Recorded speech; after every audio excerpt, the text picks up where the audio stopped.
Welcome to Burlap Teachers. Enjoy the video. In this video, I will explain how to get blocks on Minecraft. To begin, you can acquire many blocks simply by breaking them in the game world. For instance, punching a tree will eventually yield wood blocks. However, using the right tool is crucial for efficiency.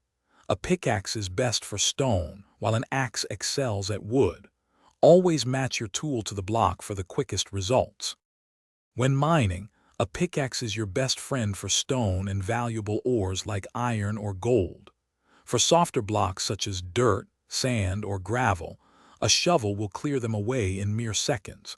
And for all your wooden needs from logs to planks, an axe will make quick work of any tree you encounter. Each tool has a specific purpose. Beyond direct collection, crafting and smelting are key. Place 4 wood logs in your inventory crafting grid to make 4 planks.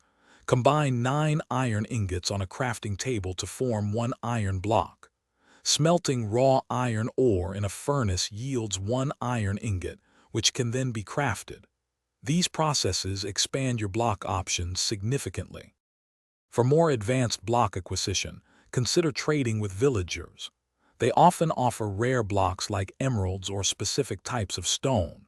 If you're in creative mode, you have immediate access to every single block in the game, making building effortless. Additionally, using game commands such as /give@p_minecraft stone 64 can instantly grant you 64 stone blocks. Thanks for watching. Consider subscribing if this video helped you.